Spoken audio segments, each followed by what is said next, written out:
wabarakatuh. Waalaikumsalam warahmatullahi wabarakatuh. Alhamdulillahirabbil alamin. Wassalatu wassalamu ala asyrafil anbiya wal mursalin. Sayyidina Muhammadin wa ala alihi wa sahbihi ajma'in. Asyhadu an la ilaha illallah wahdahu la syarika lah. Wa asyhadu anna Muhammadan abduhu wa rasuluh la nabiyya ba'dah. Allahumma shalli wa sallim ala hadzal nabiyil karim wa ala alihi wa sahbihi wa man tabi'ahum bi ihsanin ila yaumiddin. Yang pertama-tama, marilah kita panjatkan puja dan sujud kita kepada Allah Subhanahu wa taala atas segala nikmat yang diberikan kepada kita. Salawat dan salam semoga selalu tercurahkan kepada suri tauladan kita Nabi Muhammad sallallahu alaihi wasallam, para keluarga, sahabat dan pengikut beliau sampai akhir zaman. Yang saya hormati Tuan Guru Mukri selaku pimpinan Rumah Tahfidz ataupun Pondok Pesantren Cakra Cahaya Quran Serapan. Yang saya hormati abang kami, yaitu pengacara kondang kita, yaitu Abang Dr. Rusdi yang ikut hadir bersama kita. Yang kami hormati Tuan Guru Abdarrah, dan juga yang saya hormati bapak-bapak, ibu-ibu, para wali santriwan dan wali santriwati dari Pesantren Tahfidzul Quran Cakra. Bu, saya mau kasih kesempatan kepada ibu-ibu ngobrol 1 menit saja, silakan. Mulai dari sekarang. 1 menit. Setelah itu kasih bagian buat saya ngomong.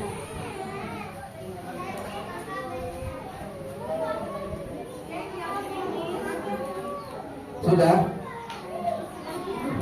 Alhamdulillah.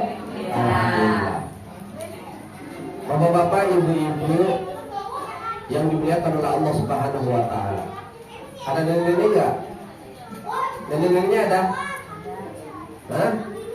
Kalau di surga enggak ada nenek-nenek. Adanya semuanya yang bidadari. Nanti nenek-nenek yang rajin ibadah itu kembali menjadi muda. Ya, dan cantik cerita. Ya Nek, mau Nek? Mau ya, masa nggak mau. Ibu-ibu sekalian, ini tema kita luar biasa nih. Apa ini? Bagaimana pentingnya kita bisa membaca, menghafal, memahami, dan mengamalkan Al-Quranul Karim. Bu, Ya. Ibu-ibu tahu nggak? Salah satu golongan orang yang dirindu-rindukan oleh surga adalah orang yang senantiasa berinteraksi dengan Al-Quran.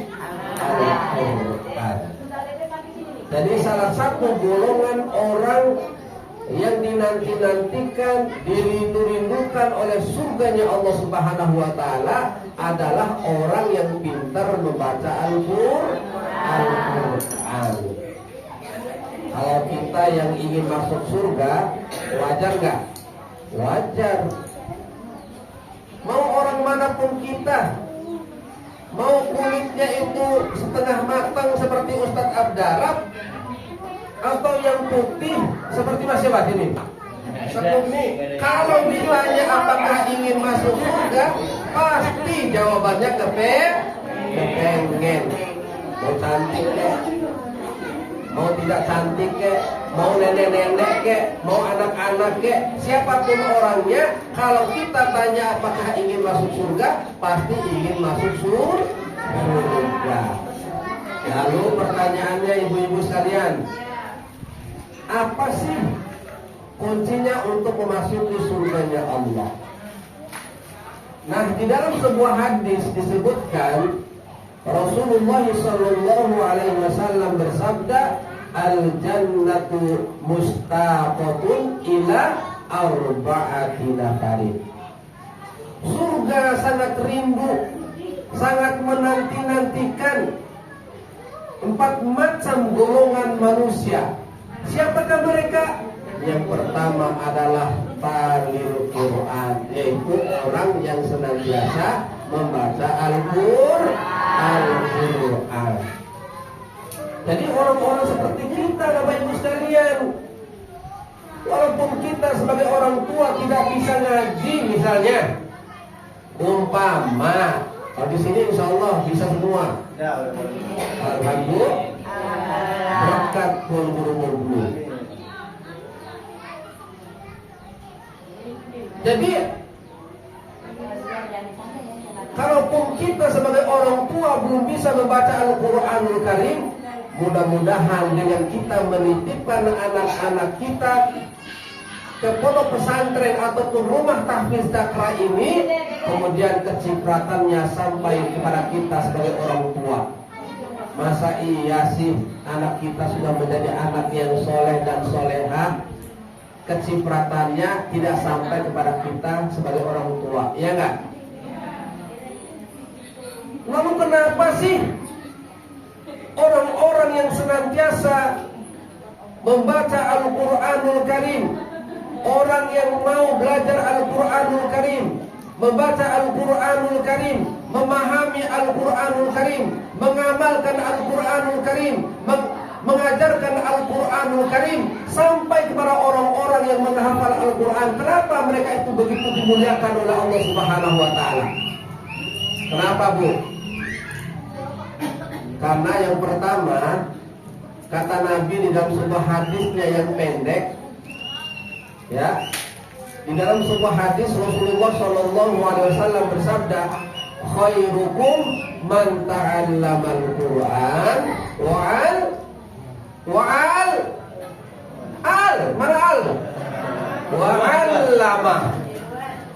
Sebaik-baik kalian adalah orang yang mau belajar Al-Quran dan mengajarkan Al-Quran.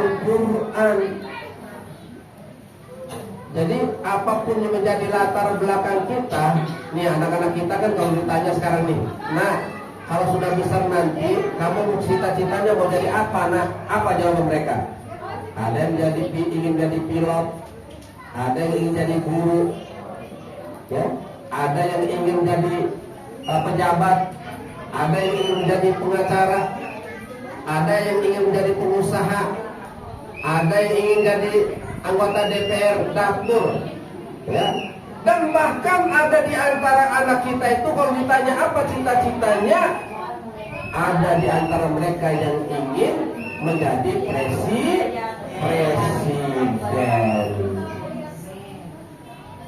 Nah, oleh karena itu apapun menjadi cita-cita mereka, mereka harus pintar membaca Al-Quran.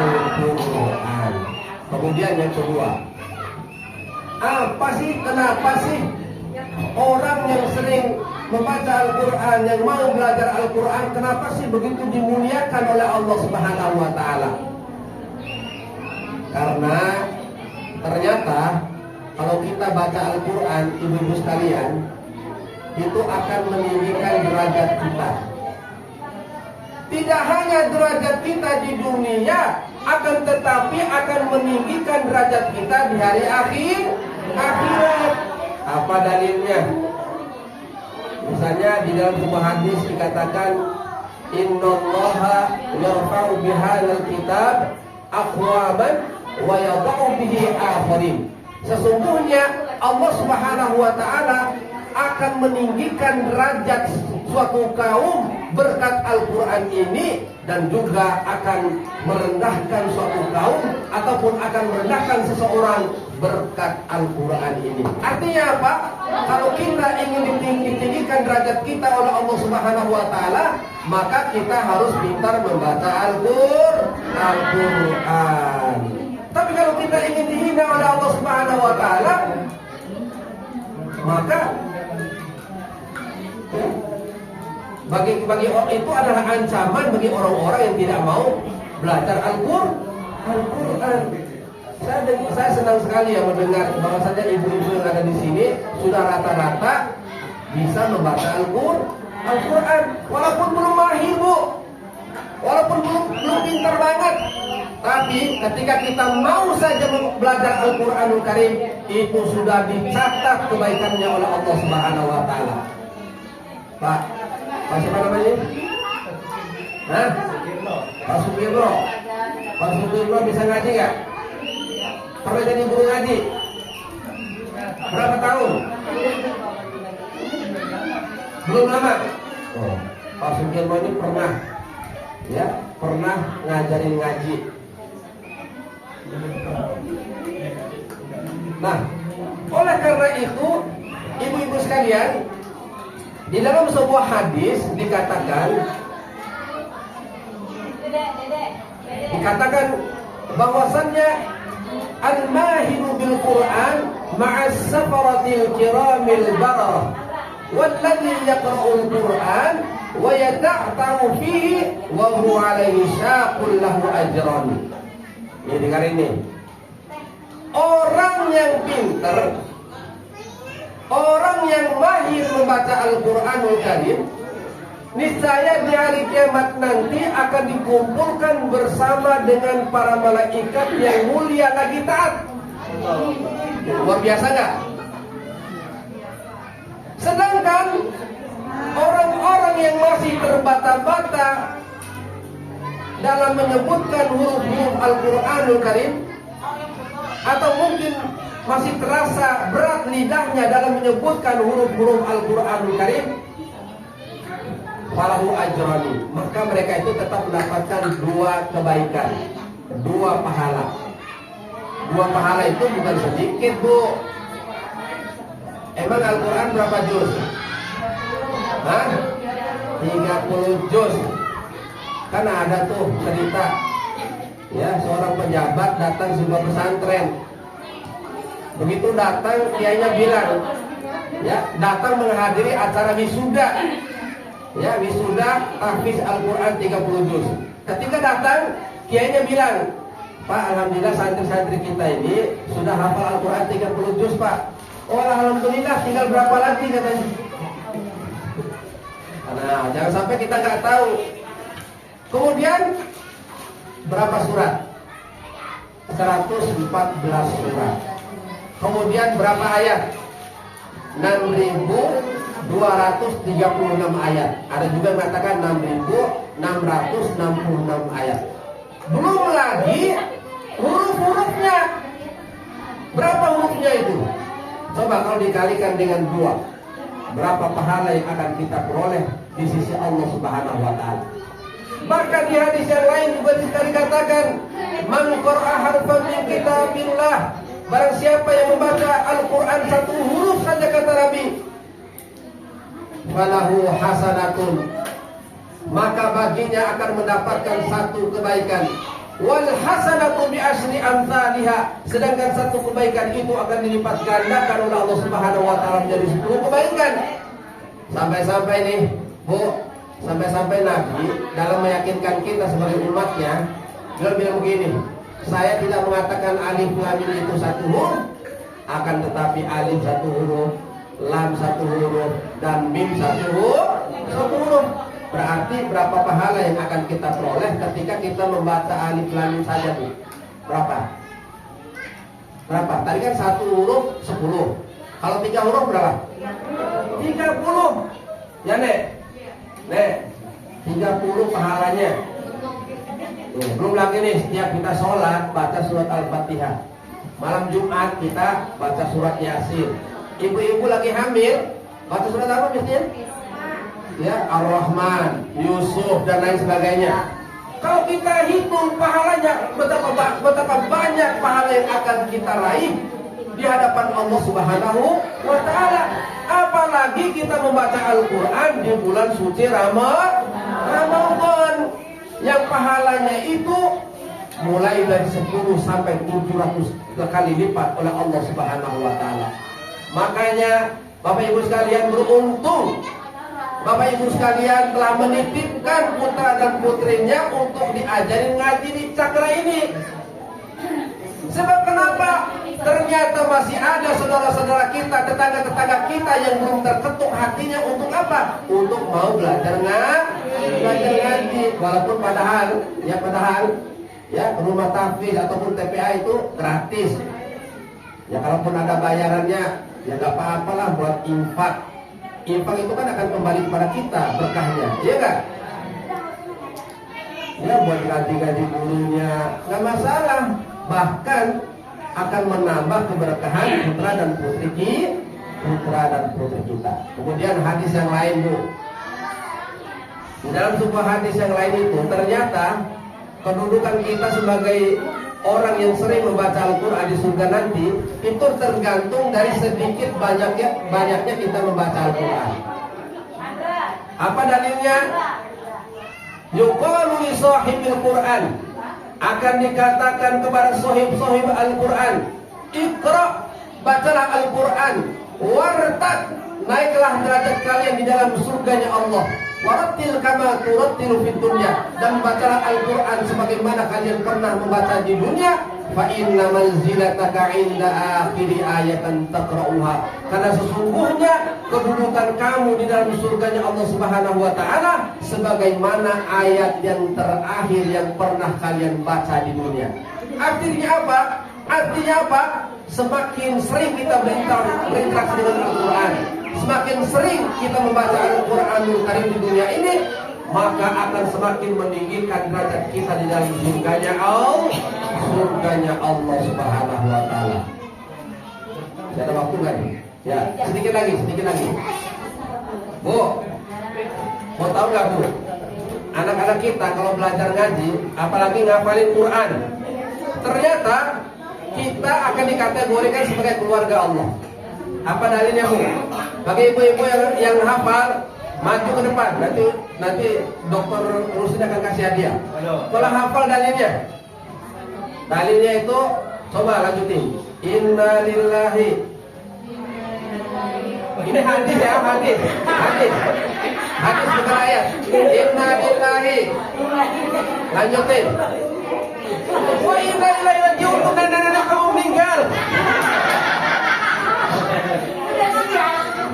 Itu mah ayat, itu ayat. Hadis maksudnya. Ayo hafal, maju ke depan, nanti dapat duit dari Dokter Rusdi. Boleh lihat Google, Pak Ustaz? Nggak bisa masuk mau lihat Google. Ayo, inna lillahi. Enggak ada yang hafal. Inna lillahi minan nasi ahlin. Sesungguhnya di permukaan bumi ini ada orang-orang yang diangkat oleh Allah Subhanahu wa taala jadi keluarganya. Para sahabat penasaran, kemudian bertanya kepada Rasulullah, "Qila man hum ya Rasulullah?" Ceritakan kepada kami ya wahai Rasul, sampaikan kepada kami wahai Rasul, siapa sih orang yang mulia tersebut sehingga diangkat olehmu ya Allah? Ya, sehingga diangkat oleh Allah Subhanahu wa taala sebagai keluarganya. Apa jawaban Nabi? Qala ahlul Quran hum ahlullah wa khassatuh. Nabi menjawab, ahli Al-Quran, orang yang belajar Al-Quran, terlebih orang yang menghafal Al-Quran, mereka adalah keluarga Allah di dunia dan merupakan orang-orang pilihan Allah Subhanahu wa taala. Masya Allah. Luar biasa gak anak-anak kita? Luar biasa gak? Makanya kita harus bangga. Coba kalau di rumah, anak-anak akan ngapain? Paling main game, ya kan? Main game. Nah, kemudian hadis yang lain, insya Allah kita semua termasuk dalam golongan ini. Di dalam sebuah hadis kursi Rasulullah SAW ya bersabda, "Man ta'allama al-Quran." Ya. Siapa yang belajar Al-Quran, wa amila bihi, dan mampu mengamalkan dalam kehidupan sehari-hari, ulbisa walidahu yaumal qiyamah tajam dawuhu ahsanu min dawis syams. niscaya di hari kiamat nanti akan dipakaikan mahkota kebesaran kepada kedua orang tuanya, yang mana mahkota kebesaran itu jauh lebih bersinar dibandingkan dengan sinar matahari. Artinya mahkota kebesaran itu jauh lebih mahal dibandingkan dengan dunia dan seisinya. Bu, nanti ibu-ibu yang memiliki anak yang soleh dan soleha, nanti di hari kiamat akan bertanya kepada Allah Subhanahu Wa Taala, fayaqulani bima utina hadza, kenapa engkau memberikan mahkota kebesaran ini kepada kami berdua ya Allah? Lalu apa jawaban Allah?